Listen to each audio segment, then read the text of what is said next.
Our discussion today is going to be about rates of change.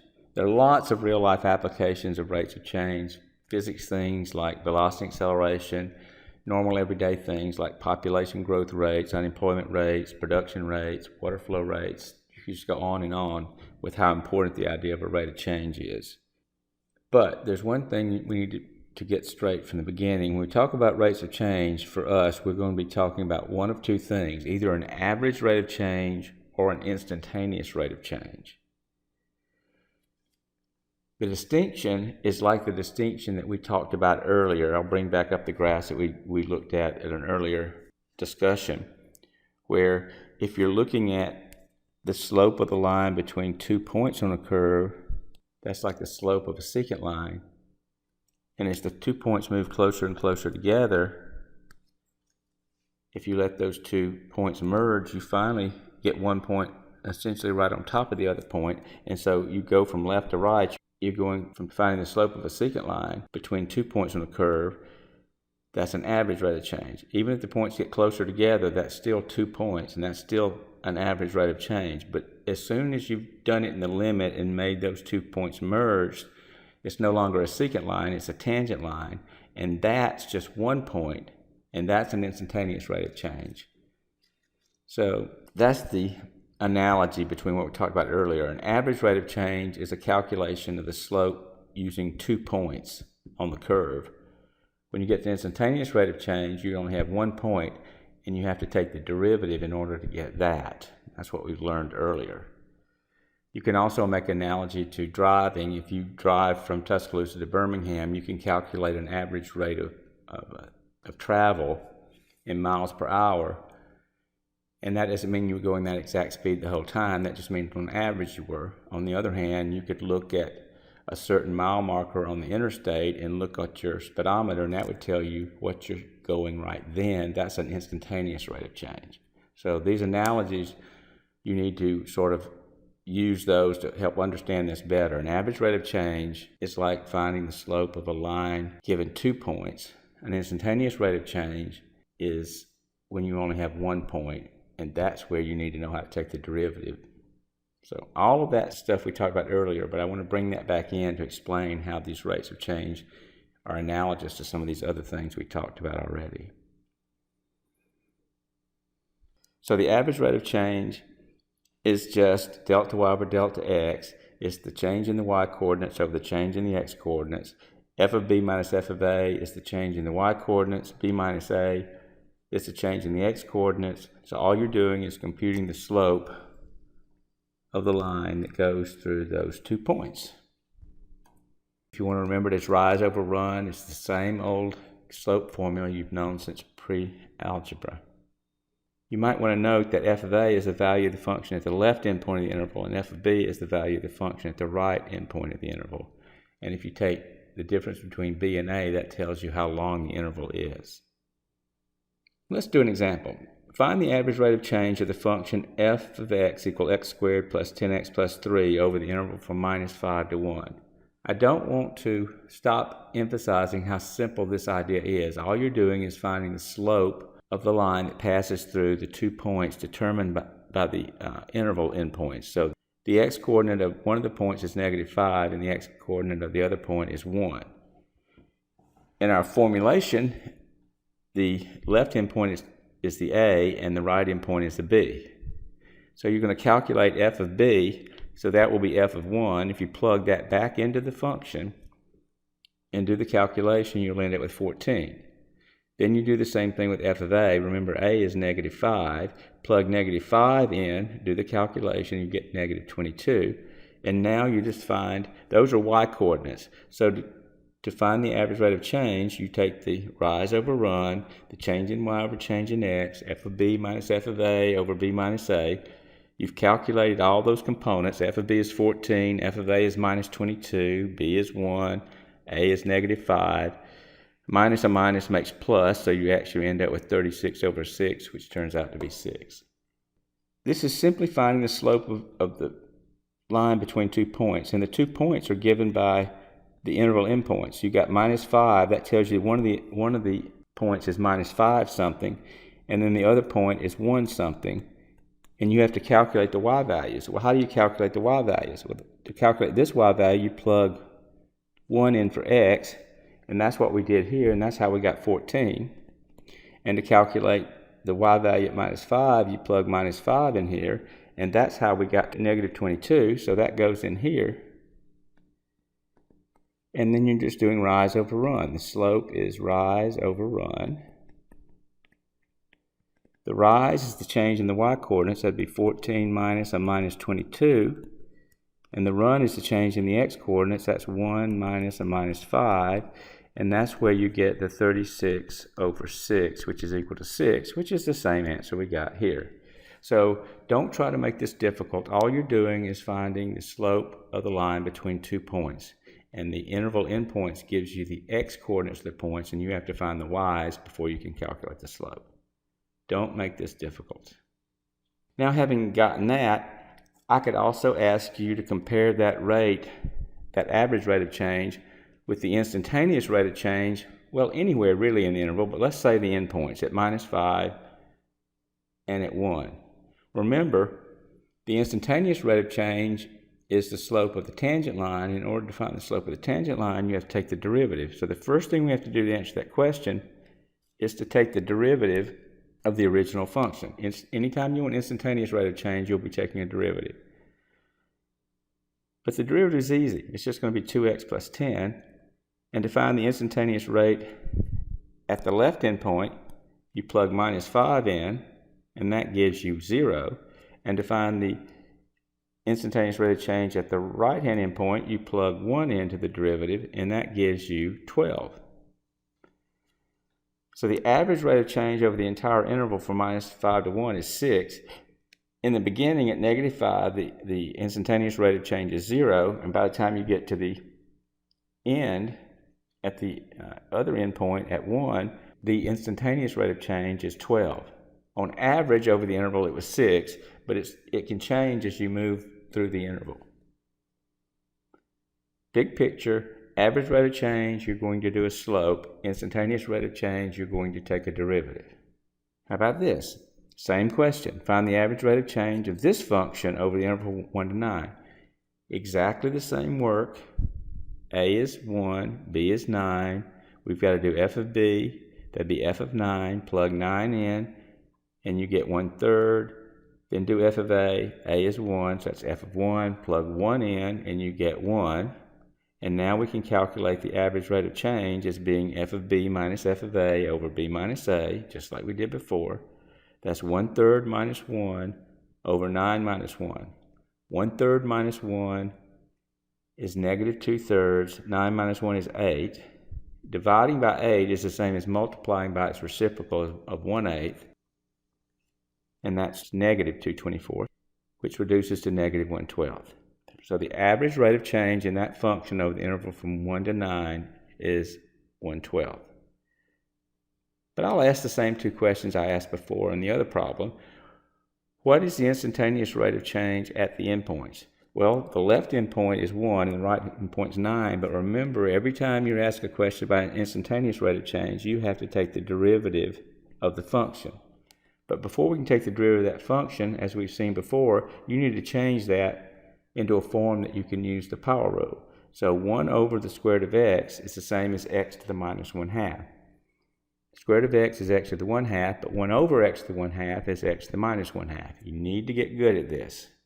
Practice makes perfect. Now we can take the derivative by the power rule, and we get negative 1/2 times x to the negative 3/2.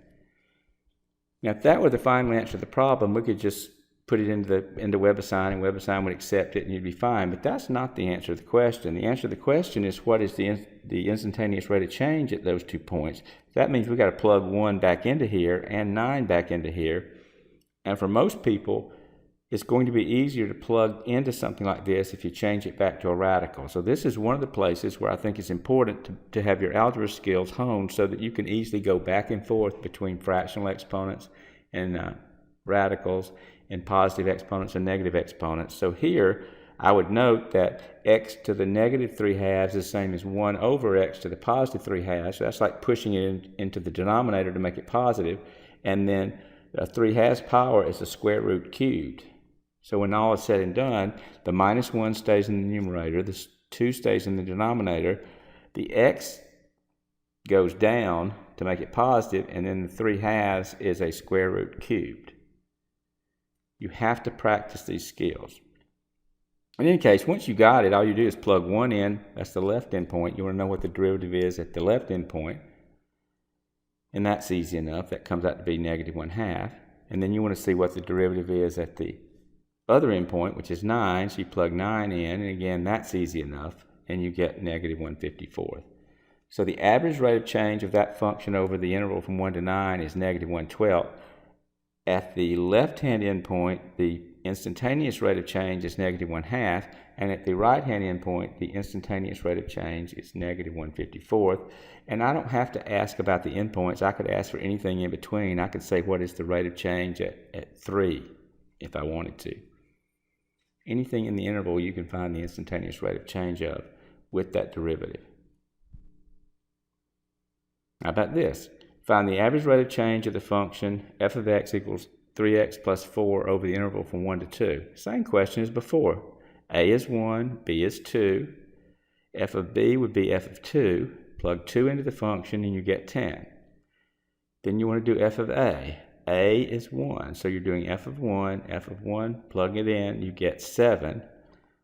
So that tells you the average rate of change is f of b minus f of a over b minus a. That would be 10 minus 7 over 2 minus 1, which is 3 over 1, which is 3. Now you might notice something about this. If you thought about it closely, you would see that this function f of x equals 3x plus 4 is just a line, just a straight line.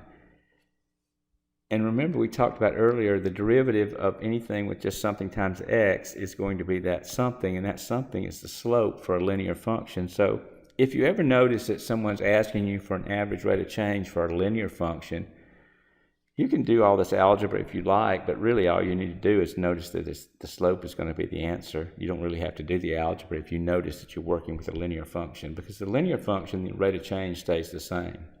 So if you noticed it was linear, you could just say, okay, I know the answer is going to be 3 without doing any of this work. And the same thing's true about the instantaneous rate of change. For a straight line, the slope tells you the rate of change anywhere. You don't really have to do any algebra or calculus. If you did do the calculus, you could take the derivative of 3x plus 4 and get 3. At 1, it's 3, and at 2, it's 3. In other words, it's just a constant. F prime of x is equal to 3. It's always 3. It doesn't matter if you ask about what is it at 1, what is it at 2, what is it at 1.5. It's always going to be 3 because it's constant. Again, if you realize that you were dealing with a linear function before you got started, you don't have to do any algebra to answer the average rate of change part of it, and you don't have to do any calculus to answer the instantaneous part. You can just pick out the slope and say that's going to be the answer for any question you ask me about either average or instantaneous. So keep your eyes open for things like that. Bottom line, for a linear function, the slope is going to be the answer for both the average and the instantaneous. Another really important use of these rates of change is in economics. Economists talk about marginal profit, marginal revenue, marginal cost as being the rate of change of the profit, revenue, and cost function with respect to the number of units produced or sold. Now, an equation that you need to know that relates these quantities is that P is equal to R minus C, where P stands for the total profit, R stands for the total revenue, and C stands for the total cost. And if you don't know this formula already, you can get it really easily by just thinking through what this means. If you run a company, your profit is the difference between what you bring in and what you have to spend. So the money you bring in is your revenue, and the money you have to spend to stay in business is your cost, and the difference between the two is your profit. So you do have to know that equation. And the derivatives of these quantities are the marginal profit, the derivative of the profit function. Marginal revenue is the derivative of the revenue function, and the marginal cost is the derivative of the cost function. Marginal profit, derivative of the profit function. Marginal revenue, derivative of the revenue function. Marginal cost, derivative of the cost function. Here's another example. The profit in dollars derived from selling X units of an alarm clock is given by P equal to 0.0002 x cubed plus 10x. Find the marginal profit function. Remember, marginal tells you that you need to take a derivative. Derivative by the power rule, I won't belabor this, we've done so many, is 0.0006 x squared plus 10. And then I might ask you for the marginal profit for a certain production level, say for 50 units. And if I ask you the marginal profit for a certain number of units, you simply plug that number of units into the marginal profit function. So if you plug here 50 in for X in the marginal profit equation and do the calculation, you'll end up with $11.50.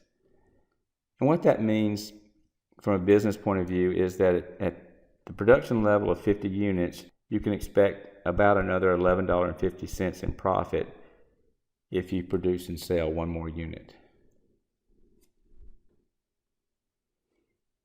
How about this? We're given a revenue function. You're selling hamburgers, so if you sell X hamburgers per month, let's find the marginal revenue function. Old hat by now, you take the derivative of the revenue function. They're both polynomials. Both those terms are polynomials. Easy enough. And then I might ask, what's the marginal revenue from selling 20,000 hamburgers?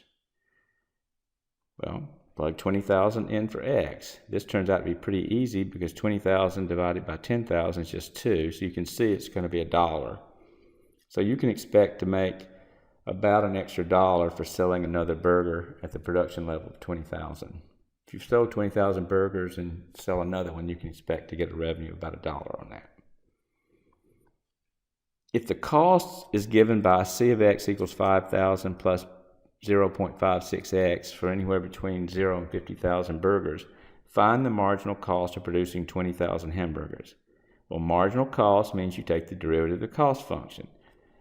If you haven't noticed by now, notice it right now that this is just a linear function, so the derivative is just going to be the 0.56, which is the slope. So that means you can expect to have a cost of about 56 cents per burger no matter what the production level is, because there's no X in the answer. The answer is 0.56. That means it's about 56 cents no matter how many burgers you're producing. So in particular, for 20,000 burgers. But in general, the marginal cost of producing any number of burgers is 56 because there's no X in the answer. There's nothing to plug in. So you can't say, I'm going to plug $20,000 in for X. There is no X here. That's simply telling you that the cost is constant over the production level. It doesn't matter what the production level is. The cost is the same. Be sure to practice all this. Don't just look at it one time and say, yes, I understand it. I see what we're doing. You need to spend the time, practice, get your little careless errors out of the way, fix them, learn from them. Practice is the key here. The ideas are fairly simple, but you need practice. And to sum up, what are the main ideas? Well, the average rate of change is a slope. If you want to find the average rate of change of a function over an interval from A to B, it's just rise over run. It's the slope of the line that goes between those 2 points. F of B minus F of A, that's the rise, or the change in the y's. B minus A, that's the run, that's the change in the x's. Another big idea, the instantaneous rate of change is always the derivative. Total profit is total revenue minus total cost. And finally, the marginal result. The profit function has a derivative, and that derivative is the marginal profit. The revenue function has a derivative. That derivative is the marginal revenue. The cost function has a derivative. That derivative is the marginal cost.